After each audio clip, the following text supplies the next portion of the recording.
From Boston, a city reeling tonight in shock and sadness, really. We are just a few blocks away, just down there from what was the finish line of the Boston Marathon, that magnificent sporting event. And in most years, on this night, these streets, the heart of downtown Boston, would be humming with activity, packed with people celebrating the achievement of the runners, their loved ones coming from all over the world to support them. But tonight, these streets seem frozen in time at that moment this afternoon when two bombs went off at that finish line, wounding more than 140, killing 3 at least, including an 8-year-old. And tonight, the investigation is in full swing. The FBI is in charge. They are pursuing all leads. All of this grim day, a reminder of our country's constant vulnerability to sudden and murderous attack. The 117th Boston Marathon, one of the world's great sporting events. More than 23,000 started the race, 500,000 spectators along the 26.2-mile course. Boston's is one of the world's 6 major marathons, runners from more than 90 countries. The winner crosses the finish line at 12:10. Then, at 2:50 p.m., more than half the runners were through. The first bomb explodes just a few yards from the finish line. In the chaos, listen for the second explosion, just moments later. Another angle of the second blast as people look down the street at the first. Something just blew up. Run! Multiple people down here, okay? I don't know what the cause is. Stand by. Terror turning the Boston Marathon into a kind of war zone. More than 100 people injured. The youngest victim, an 8-year-old boy killed by one of the blasts. Oh, God, get out of the stands.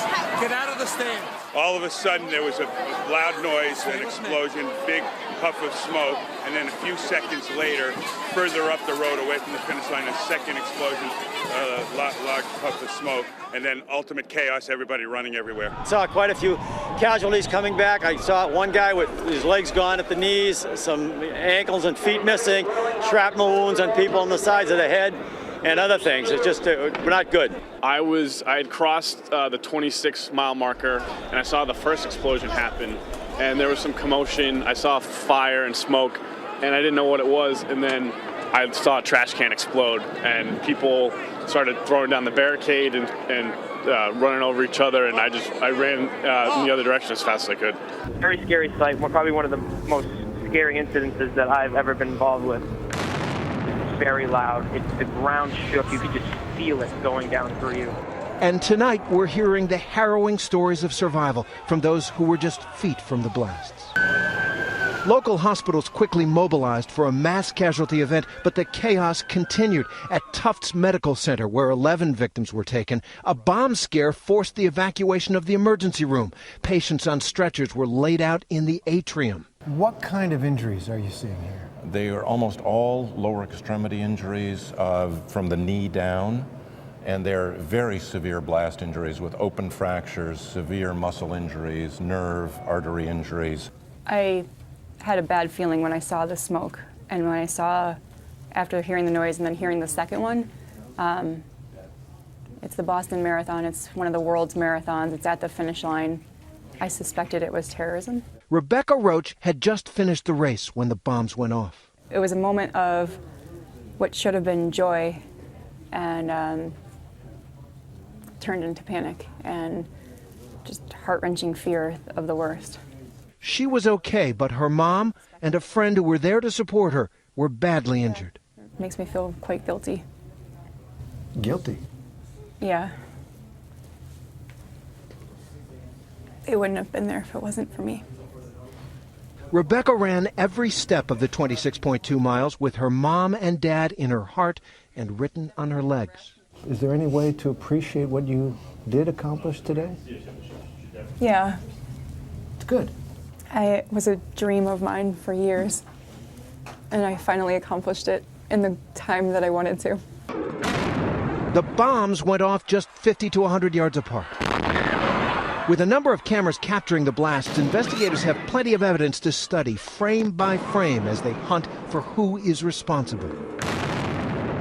The bombs went off about 4 hours after the start of the race. The average marathon time for male runners is around 4.5 hours.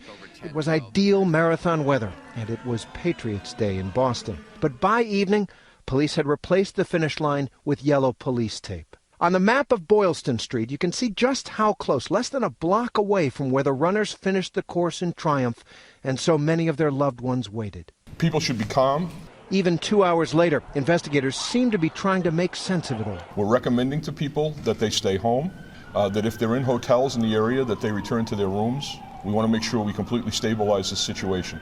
At the White House, President Obama was notified within minutes, and while he was not ready to use the word terrorist, he made this vow. We will find out who did this. We'll find out why they did this. Any responsible individuals, any responsible groups will feel the full weight of justice. Make no mistake, we will get to the bottom of this. But tonight, New York Congressman Peter King is more willing to point fingers. Well, obviously there's nothing definite yet, but it has all the hallmarks, earmarks of a al-Qaeda type attack. It reminds me very much of what happened in Times Square with Shahzad in 2010.